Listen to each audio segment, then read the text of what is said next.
qu'il avait parlé avec l'Éternel. Il ne savait pas que la peau de son visage rayonnait.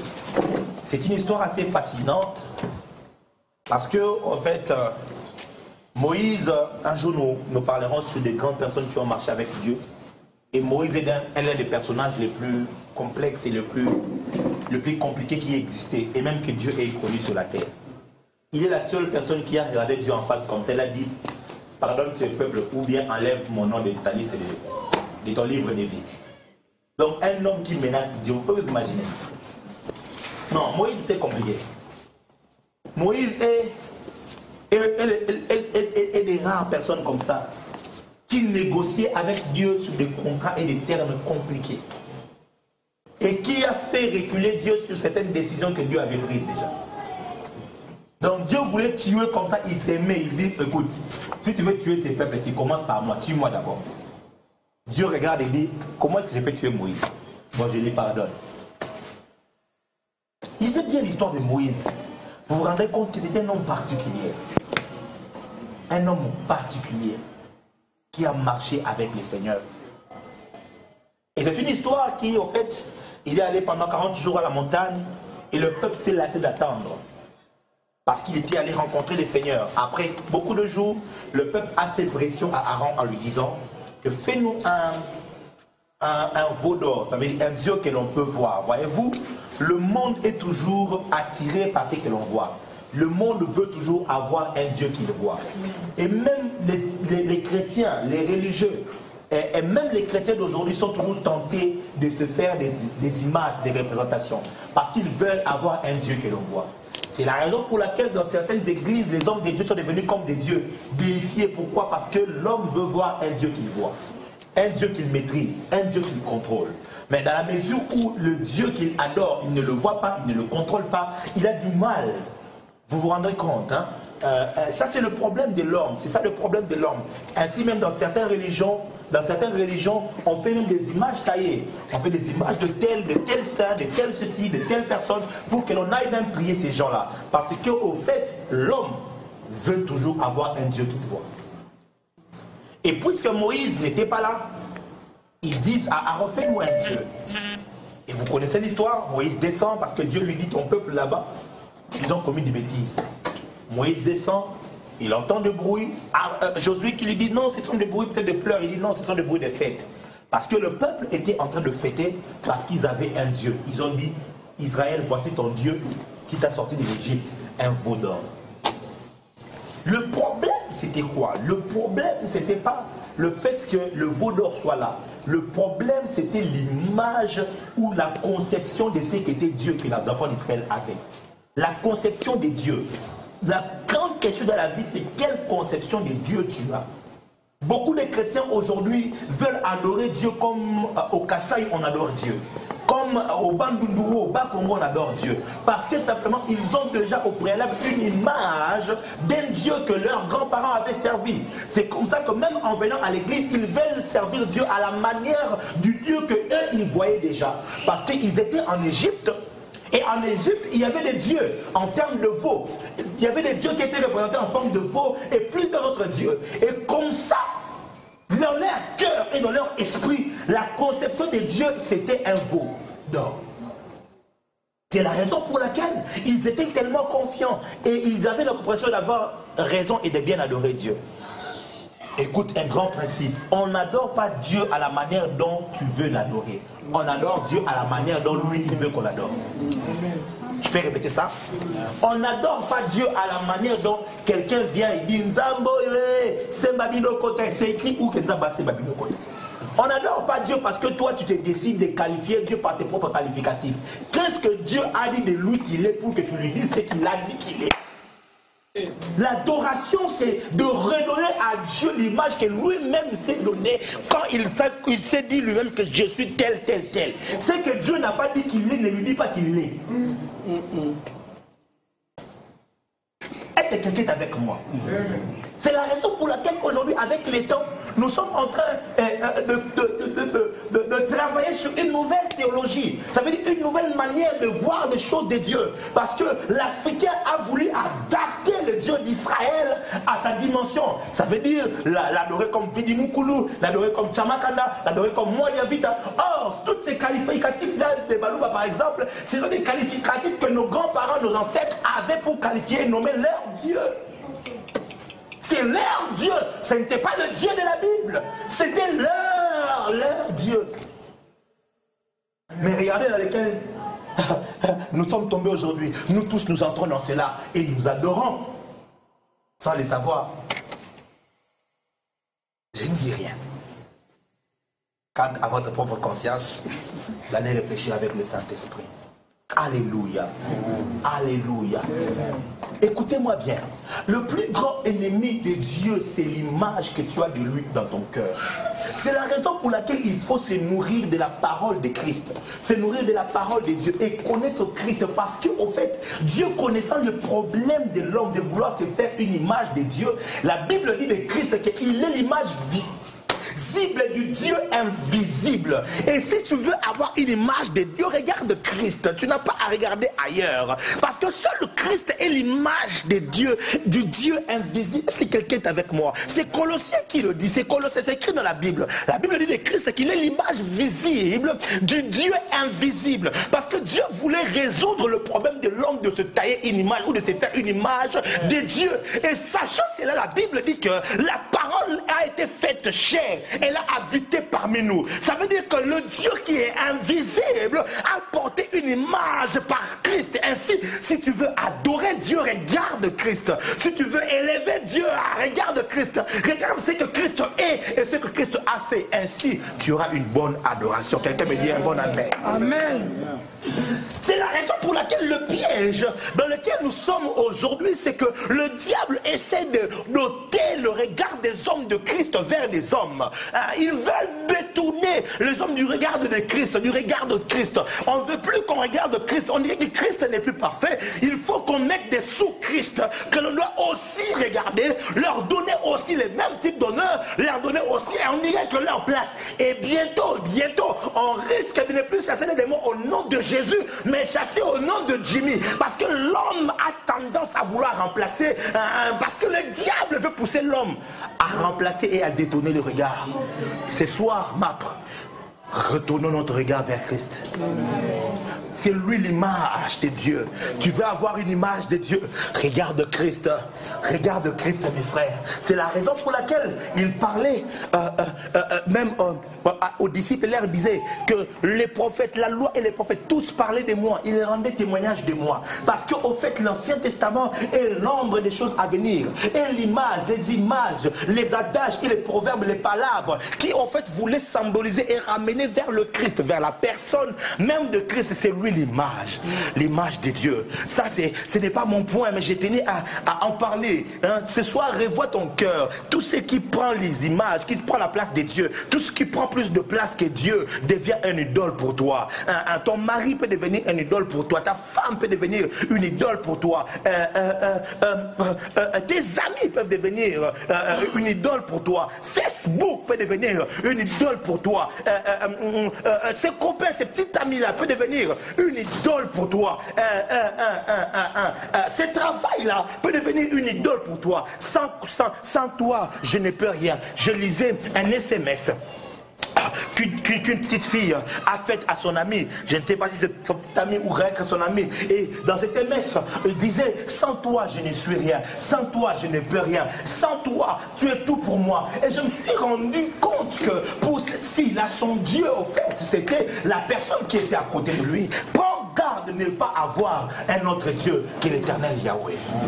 Prends garde de la vie, que rien ne prenne la place de Dieu. Que rien ne prenne la place de Dieu. L'un des moyens de détecter l'idole qui est en toi, c'est la chose qui prend plus de temps que le temps que tu passes avec Dieu. C'est cette activité-là. Comment est-ce que nous avons la facilité de passer 8 heures du temps dans le travail et nous avons la difficulté de passer 8 heures du temps dans la présence de Dieu? Parce qu'en d'autres termes et en réalité, le travail est en quelque sorte devenu un Dieu pour nous. Parce que sans elle ou sans lui, il est difficile de vivre, n'est-ce pas? Parce qu'il faut travailler. Ah oui. Oh, Dieu a dit, tu n'auras aucun autre devant ma face. Prends garde, mon frère, ma soeur, prends garde.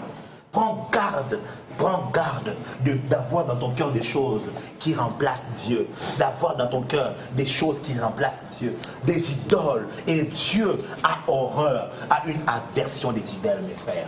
Dieu a horreur de cela, a horreur des idoles. Mes frères, j'aimerais vous le dire, vous le répétez, la MAPRE, Dieu a horreur des idoles. C'est la raison pour laquelle pour irriter Dieu, le diable, qu'est-ce qu'il fait? Il sait bien que les hommes ont découvert que les idoles, en termes des idoles taillées, sont archaïques, sont mauvaises, c'est de l'occultisme. Qu'est-ce qu'il fait maintenant? Il a mis en place des idoles mouvantes, des idoles amovibles, des idoles qui marchent et qui bougent. C'est ainsi que dans le monde, vous verrez quelqu'un dire Michael Jackson est mon idole, R. Kelly est mon idole, Beyoncé est mon idole, est mon idole. En fait, ce sont des dieux que le diable présente au monde pour détourner leur regard du Dieu éternel.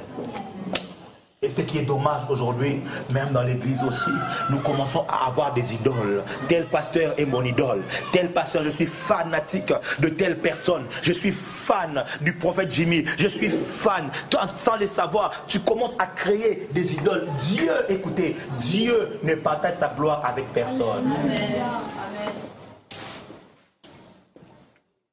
Dieu veut garder la licence et le contrat d'exclusivité pour lui-même. Ah oui, pour lui-même. Vous savez, dans la musique, j'ai fait un peu de musique à une époque et je suis passionné par la musique. J'étais ingénieur de son et à un moment donné, on est entré dans la production. Et dans les formes de contrats qu'il y a dans la production de musique, il y a des contrats exclusifs. On garde l'exclusivité. Ça veut dire que tu es mon produit à moi. Tu es ma propriété. De manière artistique, tu m'appartiens. Je fais de toi ce que je veux. Je t'envoie là où tu dois aller. Je te fais jouer des concerts comme je veux. Il n'y a aucune personne qui peut te contacter sans passer par moi. Il n'y a aucune personne qui peut t'utiliser sans que moi je ne l'autorise. C'est la raison pour laquelle c'est exactement comme cela avec Dieu. Nous sommes son exclusivité. La Bible dit que nous sommes son ouvrage. Nous sommes son ouvrage à lui. À lui. Nous sommes, oui. Nous sommes son ouvrage. Il veut garder l'exclusivité.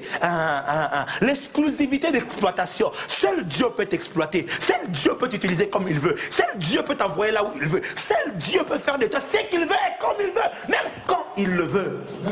Église, faites attention, parce que c'est très subtil. Petit à petit, il y a des idoles qui restent. Et comme ça, il est descendu, il était très fâché. Il a ordonné, heureusement que, oh j'aime ça, j'aime ces textes. C'est toujours dans le livre 33 et 34, dans cette histoire. Il appelle ceux qui étaient à l'Éternel, dit à moi ceux qui sont à l'Éternel. C'est la tribu de Lévi, au fait, qui s'était gardée. Oh mon Dieu, oh mon Dieu, oh mon Dieu. MAPRE, écoute, alors que tout le monde s'est perverti, alors que tout le monde joue le double jeu, MAPRE, regardons-nous pour le Seigneur. Alors que tout Israël était en train de se pervertir, la Bible dit qu'ils étaient en train de faire des orgies devant ces choses. Vous savez, des orgies, ce sont des rapports sexuels en public. On prenait des filles comme ça et on le déviergeait. Il faisait des actes sexuels en public, tout le monde. Vous savez comment est-ce que la femme est attirante. Et là où ces orgies-là, ça tente tout le monde. C'est comme ça que le diable utilise le sexe comme le moyen d'attraction des humains. Parce que ça attire tout être humain. Et ils étaient en train de faire ça. Mais malgré cela, ça a été dur pour les enfants de Lévi. Ils étaient peut-être excités, mais ils ont croisé les pieds. Ils étaient peut-être sollicités, mais ils ont croisé les pieds. Ils ont dit non, je suis peut-être... ça fait mal, ça va faire mal. Je suis marginalisé. On dirait que je suis extrémiste. On dirait que je suis trop spirituel. Mais je veux me garder. Dis avec moi, je veux me garder. Je veux me garder pour Dieu. Oui. Il n'avait pas encore la promesse qu'il serait peut-être c'est eux qui auraient l'exclusivité du service sacerdotal. Mais simplement, ils se sont dit non, je veux me garder. Nous voulons nous garder pour l'Éternel. Parce que nous sommes son ouvrage. Écoute-moi, alors que tout le monde aujourd'hui sombre de la corruption, alors que tout le monde aujourd'hui est en train, aujourd'hui il est à l'église, mais demain, quand seulement un petit ami le fait un petit cours comme ça, c'est fini, il oublie qu'il est chrétien. Et quelqu'un a dit, quand tu tombes amoureux, il faut revoir les principes de la sainteté à la baisse. Oui. Regardez très bien, même sur Facebook, quand une sœur publie trop de publications sur la sainteté, c'est qu'elle est seule. Parce que le jour où seulement vous allez vous rendre compte, sans même qu'elle le veuille, elle va disparaître de Facebook. Pourquoi? Parce que tous ces temps-là, les choses qu'elle sera en train de faire en cachette, oui. Étudiez très bien. je vous dis la vérité. Je vous dis la vérité. Quand tu tombes amoureux, il faut revoir des principes de cet été à la baisse. C'est là maintenant qu'on commence à discuter maintenant des choses pour lesquelles on était déjà fixé. Est-ce qu'embrasser c'est un péché? On commence à revoir ça. Non, est-ce que caresser, est-ce que c'est un péché? Non, est-ce que vraiment, non, on a juste flirté, on n'a rien fait de grave. Est-ce que c'est un péché? Mais pourtant, quand tu étais seul, tu savais que c'était un péché. Mais puisque tu as maintenant quelqu'un, tu commences à revoir ces principes à la baisse. Écoutez-moi mes frères, écoutez-moi. Alors que tout le monde est en train dans cette vie-là, regardons-nous. Soyons comme cette tribu de Lévi qui s'est gardée pour le Seigneur, qui se dit non. Quand Moïse est venu, il a crié avec désespoir. Il a dit à moi ceux qui sont à l'Éternel. Et sans qu'il ne peut-être qu'il ne s'attendait pas à cela, mais il a vu un peuple, il a vu une tribu qui s'était gardée. Oh oui, alors que Élie à son époque, tout le monde était en train d'être corrompu par Jézabel. Tout le monde était en train d'être corrompu, de suivre les mouvements parce que ça paye bien, parce que ça donne bien, parce que quand tu prêches tel message, tu as plus d'argent, tu as plus d'influence. Ah, il y a 7000 qui se sont gardés pour le Seigneur. Ah oui, dis ce soir, j'aimerais me garder pour toi, Seigneur. J'aimerais me garder pour toi. Oui, oui, oui, Map. Gardons le message, gardons la vérité, restons dans la ligne. C'est vrai qu'on sera peut-être impopulaire, c'est vrai qu'on ne sera peut-être pas admis par tout le monde, mais restons dans le droit chemin, restons dans la vérité. Ne sombrons pas dans les messages qui payent bien, dans l'évangile qui paye bien, dans l'évangile qui fera que les politiciens viennent, qui fera que les grands hommes viennent. Écoutez-moi, ce n'est pas par notre stratégie que les grands hommes viendront, parce que Jean-Baptiste était en train de prêcher un message dur, mais les hommes venaient quand même vers lui, parce que quand tu es avec le Seigneur, Dieu fera que les gens viennent vers toi. Map, garde-toi. Aujourd'hui c'est difficile mes frères, c'est difficile. Il y a la souillure partout. Il y a la souillure partout.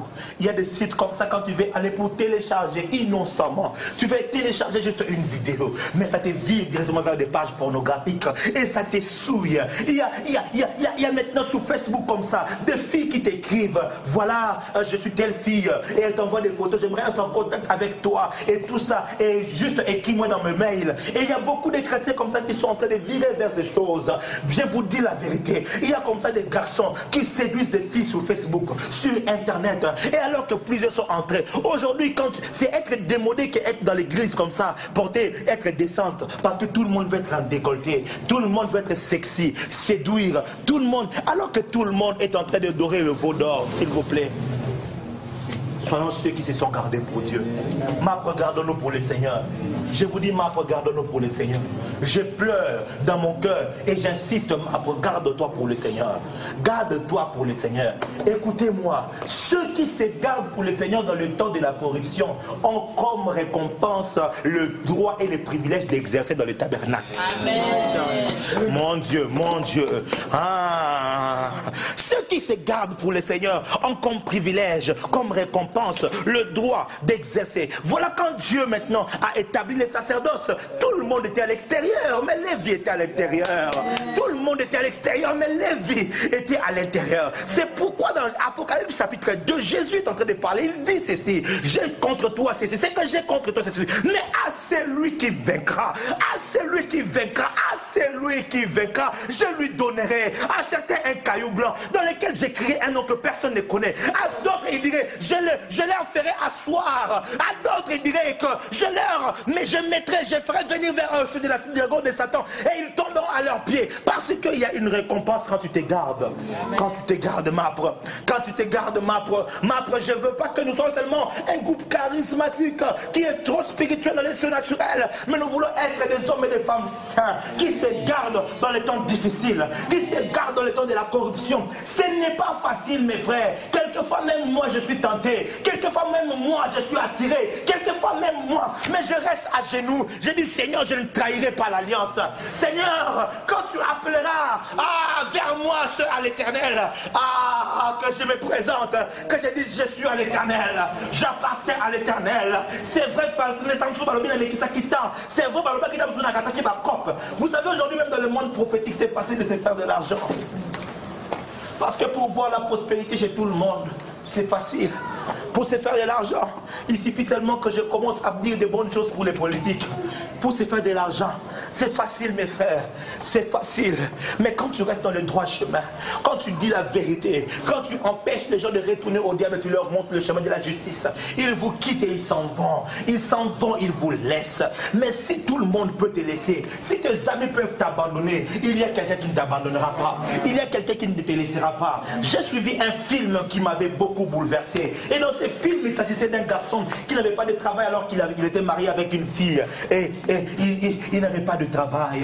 Il n'avait pas de travail. Il n'avait pas de travail. Il faisait des coups de main par-ci, par-là. Mais il n'avait pas de travail. Et il fallait vivre quand même. Et quand même, par la grâce de Dieu, ils ont eu à avoir du travail. Il a eu du travail. Et c'était comme un travail, comme Bissalamabok dans une entreprise. Et pendant qu'il faisait cette entreprise-là, un jour, le maître, le chef, le patron l'appelle et il lui dit que je suis en train de chercher un contre-maître. Ça veut dire le responsable de tous les ouvriers. Et il y a un salaire qui sera doublé ou triplé, je ne sais pas moi. Et tout, il y a un privilège, mais j'aimerais te demander quelque chose en contrepartie. Il y a une livraison qui viendra, mais dans les livraisons, il y en aura 17, mais garde, ne souscris pas cela.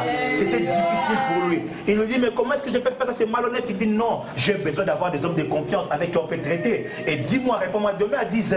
Si tu me réponds, et ta réponse va tout déterminer. Si tu me réponds favorablement, tu as le poste. Si tu me réponds défavorablement, ben toi-même tu sais. Et tout parce que je saurais que je ne pourrai jamais te faire confiance.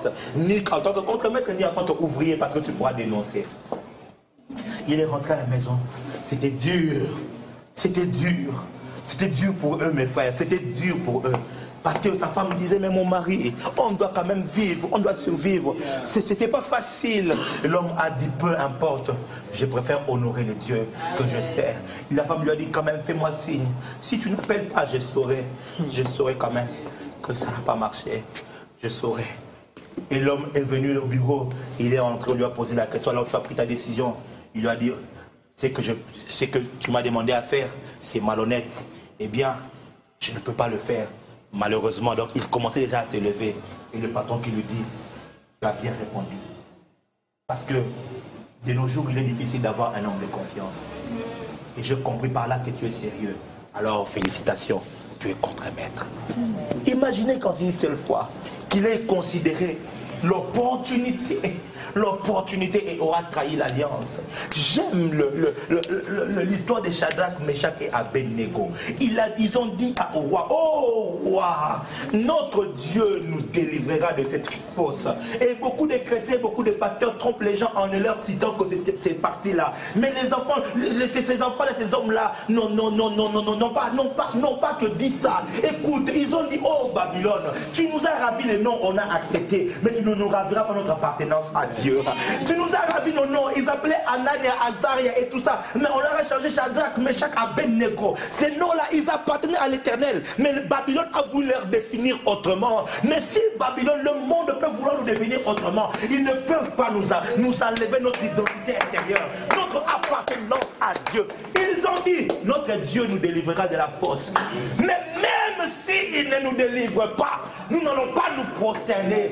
Nous avons besoin de cette génération qui dira au roi, même s'il ne nous délivre pas, même ceux qui peuvent la baliter n'a pas été, ceux qui peuvent la baliter n'a pas été adultère, un note, non monité, non, on peut aller à l'île au centre de la soupe. Il faut que tu aies moi soupe, moi mouquet. Il faut que tu aies quand même maman, sur la femme, quand même soupe. Mais que ça n'a pas la déjà, on y a mis déjà, quand on monte, c'est la pas la bune, ça déjà près d'autres. Mais que ça n'a, et toi qui te dis, ah, ce qui n'a pas si été. Non, mes frères, non, on t'est âgé pour ça. Na cédé kaka ko cédé tie ko cédé ata soki na okufa célibataire soki nzamba ko honorer ka te problème ke mais nga na kokuma mena yote na kokuma mena statut ote j'irai si il faut que je passe par le feu je passerai.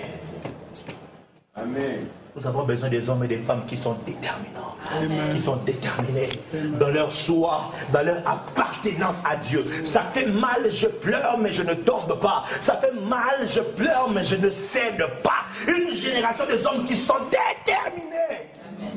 Je suis marbre. Je suis apostolique, je le reste, je ne trahirai pas mon alliance, alors que tout était dur et sombre. Les propositions venaient par-ci et par-là, accompagne-moi, fais ceci, viens ici, fais cela. J'ai dit, je suis marbre et je le reste. C'est difficile, c'est dur maintenant, mais je le reste. Où sont des hommes fidèles, mes frères? Des hommes qui sont capables de traverser les feux et de rester constants. Amen. Aujourd'hui, nous n'avons que des fanatiques. Parce que ça marche, parce qu'il y a la grâce, ils viennent nombreux. Mais quand Jésus doit passer par la croix, tout le monde fouille. Alléluia. Je ne sais pas pourquoi est-ce que je sens que je dois insister par là, mes frères. Je ne sais pas pourquoi. Je n'ai pas prévu d'en parler. Mais je sens le cœur de Dieu s'arrêter là, s'arrêter là, s'arrêter là. Il y a quelqu'un qui doit se dire non, je me décide de me garder. Ce n'est pas facile, mes frères, vivre au 21e siècle. Ce n'est pas facile. Vivre en Europe, ce n'est pas facile. Où tu dois mentir que Joseph Kabila a tué mon père et ma mère. Je suis resté seul. Tu dois mentir. Ce n'est pas facile, mes frères. Ce n'est pas facile. Ce n'est pas... Je vous dis la vérité, ce n'est pas facile. Ce n'est pas facile. J'étais en Afrique du Sud et un pasteur m'a dit, tu as l'onction et l'onction que tu as ici en 3 mois, tu auras une très grande église. Alors, va juste là, et directement avec les problèmes qu'il y a à Kinshasa, je lui ai dit, je ne trahirai pas l'alliance. Je préfère revenir au Congo, là où tout semble mauvais. Même si mon Dieu ne me délivre pas, même s'il faut la Kaoka, mais je resterai fidèle. Je ne mentirai pas, je ne trahirai pas l'alliance, mes frères. Aujourd'hui, il y a plusieurs mécanismes pour aller en Europe. Il suffit que quelqu'un mette pour toi $10 000 dans le compte et tu vas, tu fais des démarches. Et combien de chrétiens sont dans des pratiques comme ça? Et puis à la fin, Balanzamba, Alléluia, Nzambia, il y a mission apostolique et prophétique pour les réveiller à Sali. Aujourd'hui, n'importe par quelle voie, mes frères? Est-ce que ça honore réellement Dieu? Quand le diable parcourt la terre et qu'il rencontre les fils de Dieu quelque part et que Dieu lui a vu, à lui dire, as-tu vu mon serviteur Lambos? As-tu vu mon serviteur Alain? As-tu vu ma servante Milly? Est-ce que le diable dira non, non, non, non, cet homme-là t'écran? Ou il est à vous que des poteaux, à auto-verser pour le bouton. À auto-cosa, à falsifier. Combien de gens falsifient leur passeport aujourd'hui? Tu as 25 ans, mais tu as 18 ans, juste pour avoir certains privilèges. Vous savez, mes frères et sœurs, aujourd'hui nous avons idéalisé le péché. Ton commissaire écoutez mes frères, Dieu veut un peuple saint. Dieu veut un peuple saint. Dieu veut un peuple saint, s'il vous plaît. Le mensonge a tellement pris des extensions et le diable sait, c'est la seule manière de nous garder, c'est le seul moyen de nous avoir. Mais non, il est possible de réussir avec Dieu. Il est possible que, écoute, si tu acceptes l'échec pour honorer Dieu, alors Dieu décrira l'échec pour t'honorer. Oh mon Dieu, mon Dieu. Je peux répondre cela. Je dis, si tu acceptes l'échec pour honorer Dieu, alors Dieu défiera l'échec pour t'honorer toi. Oui, oui, oui, oui. Jésus a dit ceci. C'est lui qui aura honte de moi, j'aurai honte de lui. Mais c'est lui-là qui n'aura pas honte de moi. Moi aussi, je témoignerai de lui devant mon Père et les anges. Il y a un témoignage, mes frères, que Jésus fera devant mon Père, devant le Père et les anges, pour dire que celui-là, il m'appartient. Celui-là, il ne doit pas mourir. Celui-là, il ne doit pas mourir célibataire. Celui-là, il ne peut pas continuer à manquer du travail. Je témoigne de lui parce qu'il m'appartient. Il a témoigné de moi. Oh, Église, des hommes et des femmes qui honorent Dieu. Et comme ça, il est descendu. 3000 personnes ont été tuées. Les Lévites ont pris les épées. Ils ont commencé à tuer. Ils ont commencé à tuer. Si c'était mon enfant qui a été séduit, il les tue. Ah oui, oui, la Bible parle de l'épée de l'esprit. C'est une épée qui est tranchant et poignant. Oui, le temps dans lequel nous sommes, c'est le temps de prendre l'épée et de tuer quiconque n'est pas dans la voie. Ou de prendre l'épée de la parole et de lui présenter la vérité. Pour lui dire ce que tu fais là, c'est le péché. N'aie pas peur. On va me virer, n'aie pas peur. N'aie pas peur. N'aie pas peur de dire la vérité. C'est la raison pour laquelle la MAP, nous sommes comme cette armée de la dernière heure. Nous prenons nos épées et nous voulons aller à la guerre pour tuer pour Dieu. Nous voulons tuer pour Dieu. Ça veut dire quoi? Prêcher la bonne nouvelle, prêcher l'évangile de Jésus-Christ afin de ravir ces hommes entre les mains de la mort et de les ramener à Christ, mes frères. Et Moïse, Dieu était très fâché. Dieu était très fâché. Il dit d'ailleurs à Moïse, toujours dans 33, je vous enverrai un ange. Vous partirez parce que moi je risque de vous exterminer. Et tout quand Moïse, en 34, il monte sur la montagne pendant 40 jours. De plus, parce que souvenez-vous, il revenait de faire déjà 40 jours et il ajoute encore, il fait 40 jours de plus et là il prie l'Éternel, il prie Dieu, il dit Seigneur, fais, si je trouvais grâce à tes yeux, fais-moi voir ta face. L'Éternel lui dit non, et tout ça, il y a un lieu près de moi, ainsi de suite, et tout, mais non, tu ne pourras pas voir ma face, mais verras des dos, je passerai, et tout, et Dieu vient faire au verset 10, il fait alliance avec lui, et lui dit ceci, que Je fais alliance avec le peuple. Avec toi aujourd'hui. Je ferai parmi vous des choses que je n'ai jamais faites. La résultat, c'était parce que Moïse avait payé le prix de la présence de Dieu. Nous pouvons vivre des grandes choses avec Dieu, mais nous ne sommes pas payés à payer le prix pour vivre ces choses-là. Écoute mes frères, écoute mon frère. J'étais en train de regarder le parcours de Chris Oyakhilome. J'étais en train de regarder le parcours de Tibi Joshua, de regarder le parcours de Benny Hinn, de regarder le parcours de Catherine Kuhlman, de regarder le parcours de tous ces grands hommes et femmes qui bouleversent le monde aujourd'hui. Écoute, je voulais la même chose que eux, et Dieu m'a dit, paye le même prix que eux ils ont payé. Paye le même prix et tu auras la même chose. Écoute-moi, écoute, si tu veux des grandes choses avec Dieu, apprends à payer le prix. Apprends à payer le prix, mes frères. Moïse a payé le prix de rester devant Dieu comme ça. Il était là de jour et de nuit. Il restait là, il priait, il implorait la miséricorde de Dieu. Il était là en train de prier. Il a prié, Dieu s'est révélé à lui. Et la Bible dit maintenant, après 40 jours, après avoir eu les lois, les tables de la loi, il descend. Et avec d'autres ordonnances que Dieu lui avait commandées dans le verset 34 toujours, dans le chapitre 34.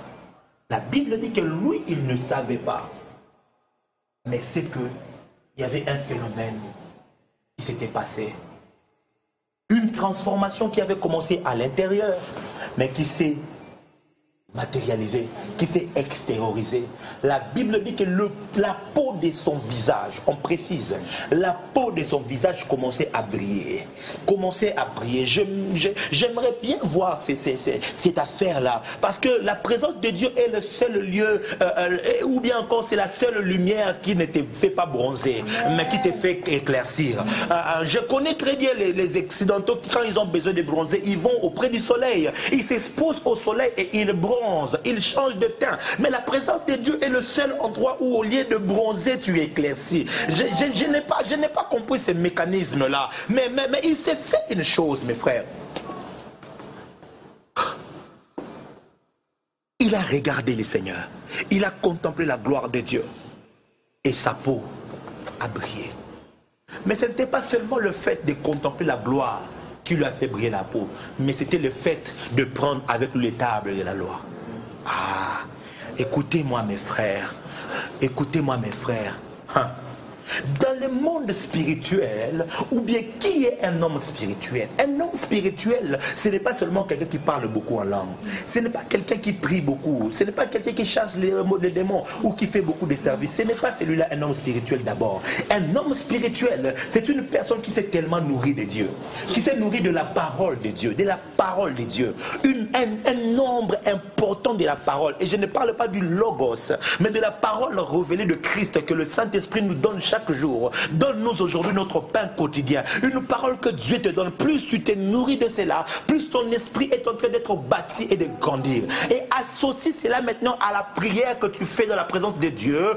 Tu te retrouveras en train de grandir et de briller. Écoutez-moi, écoutez-moi. La lumière extérieure n'était que la résultante d'une lumière intérieure qu'il avait eue.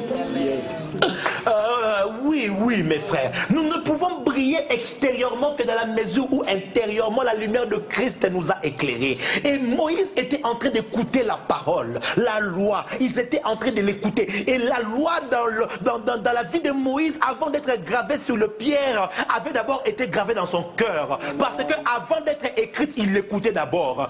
Avant qu'il ne la lise sur des pierres, Moïse l'écoutait dans son oreille. Et cette parole qui venait tout droit de la bouche de Dieu, c'est ce qui va directement dans son cœur. À cause de cette disposition de cœur, cela a actionné le processus de la brillance à l'extérieur. Nous sommes une génération qui sommes appelés à faire de grandes choses, à faire des exploits. Mais si nous voulons faire des exploits dans cette génération, nous devons faire deux choses. Premièrement, nous exposer à la lumière de la parole. Nous devons nous exposer, nous laisser transformer. C'est ainsi que la Bible dit. Ne vous conformez pas au siècle présent, mais soyez transformés par le renouvellement de l'intelligence. Si vous laissez votre mind, votre intelligence être transformée par la lumière de la parole, ainsi si tu associes cela à la présence de Dieu que tu passes dans la prière, tu commenceras à briller. Tu commenceras à briller, ça veut dire parmi 1000 tu seras remarquable.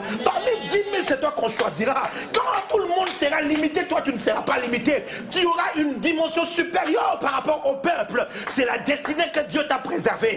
C'est, oh oui, oui, oui, c'est la destinée que Dieu t'a réservée. Le temps est en train d'arriver où les gens de la main préféreront des choses que d'autres ne font pas. On aura des manifestations qui ne se font pas ailleurs. C'est donc que Dieu vient de nous le promettre. Mais le prix à payer, mes frères, c'est de nous laisser transformer par la parole. C'est de chercher à connaître Dieu, de le chercher dans les Écritures, d'appliquer la parole de Dieu, faire de la parole de Dieu les standards de notre vie, mais aussi passer du temps dans la prière. Amen. Passer du temps à genoux. Je cherche Dieu, mes frères. Je viens de sortir de 40 jours que j'ai fait depuis novembre jusqu'à décembre. Mais en janvier, j'étais encore là. Je me suis dit non, je ne peux pas rester comme ça. J'entre encore à 21 jours. Et je prévois encore qu'au mois de mars, j'entrerai encore. Oh oui, je prévois de rester dans la présence de Dieu, comme Moïse, afin que mon fils sache. Écoutez-moi, écoutez-moi. Prophétiquement, quand on parle du visage, c'est la tête. C'est la tête. Et la tête symbolise souvent l'autorité. La tête symbolise la position du gouvernance. La position oh mon Dieu, de direction et de leadership. Et la Bible dit que le leadership de Moïse était en train de briller. Ça veut dire quoi? Ce n'était pas une lumière naturelle. Ce n'était pas parce qu'il avait étudié dans les écoles scientifiques de l'Égypte. Ce n'est pas parce qu'il a été prince qu'il l'a fait briller. Non, c'est parce qu'il a payé un prix de la présence de Dieu que son visage a commencé à briller. Ça veut dire, dans ses actions, dans ses activités, une manifestation surnaturelle de Dieu commençait à se voir, à se faire visible, à se tangibiliser. Écoutez, l'onction est tangible. La présence de Dieu est tangible. Pour ceux qui payent le prix, je suis venu avec comme prophète pour sonner la trompette qu'il y a une dimension qui est disponible pour la map, mais elle n'est disponible que pour ceux qui vont payer le prix. Oh oui, c'était une manifestation du surnaturel. La Bible, quand tu lis Apocalypse, et qu'on parle de Dieu, on parle de lui comme le soleil, comme celui qui brille, comme celui qui brille, comme celui qui brille. Ainsi, Moïse, à force de contempler celui qui brille, il a fini par briller lui-même. Ah oui. À force, Patkava, de contempler celui qui brille, celui qui est soleil lui-même, et il finit par briller lui-même. Écoute, si à force de prier, de rester dans la présence de Dieu, de méditer, de manger la parole, à force de rester dans la présence de Dieu et de contempler Dieu, tu finiras à être comme lui, à faire comme lui, à marcher comme lui. Ainsi, 2 Corinthiens chapitre 3 verset 18, nous tous qui le visage découvert, nous contemplons la gloire du Seigneur et nous sommes changés en la même image, de gloire en gloire, de gloire en gloire. Il y a une gloire supérieure qui t'attend et tu seras changé à la même image. Le temps est en train d'arriver. Que tu fasses des choses qui vont bouleverser la terre. Que tu fasses des choses qui vont transformer sa génération. Que tu sois le leader exceptionnel. Oh oui, la révélation des fils de Dieu que le monde attend. Ce sont des hommes qui auront le visage qui brillera. Ah oui, des hommes qui auront le visage qui seront changés. Quand on te regardera, on ne saura plus te reconnaître. On dirait de qui est-il fils? De qui est-il fils? Je suis en train de voir quelqu'un qui fait la même chose que tout le monde fait, mais lui il en gagne des milliards. On se dit, mais c'est par quel mécanisme? Mais nous tous nous chantons, mais comment est-ce que son album arrive à toucher de tout le planète? Mais qui a dit que pour faire le succès il faut que chanter en anglais? Mais qui a dit cela? Parce que Michael Jackson n'a pas chanté en lingala pour bouger le monde. Et même les Chinois, et même le Coréen qui a chanté au Gangnam Style, il a chanté, il n'a pas chanté en anglais, il a chanté en une langue même inconnue que l'on ne connaît même pas, mais il a impacté le monde. J'aimerais dire à quelqu'un, il est possible que tu prêches en lingala, il est possible que tu chantes en lingala, il est possible qu'en Swahili, il est possible avec ce que tu fais, il est possible. Oh mon Dieu, mais pas à cause de la lumière qui est en toi, à cause de la lumière qui va briller. Nous sommes la lumière du monde, n'est-ce pas? Mais cette lumière est intérieure, elle n'est pas extérieure. Mais je peux te garantir, à force de manger la parole, à force de rester dans la présence de Dieu, cette lumière qui est intérieure va finalement s'extérioriser. Ainsi, cette contrée qui est dans la lumière a vu paraître la lumière. C'était le Fils de Dieu qui marchait et qui disait répentez-vous. Le temps est en train d'arriver et je le prophétise, où le peuple du Congo verront la lumière. Le temps est en train d'arriver, je le prophétise. Tu seras cette lumière qui va éclairer ton quartier, qui va éclairer ta commune, qui va éclairer ta ville, qui va éclairer ton pays, qui va éclairer ta continent. On aura besoin de toi comme la tête d'une grande organisation à cause de ta lumière. On aura besoin de toi comme une tête d'une grande firme à cause de ta lumière qui est en toi. Si tu en payes le prix, si tu en payes le prix de sa présence de Dieu. Thank you, Holy Spirit. Mandorodokoshia. Labraga soteme. Labababaya tokodia basate. Oh. Shama mama mama. Commence à parler à Dieu. Commence à parler à Dieu. Commence à parler à Dieu.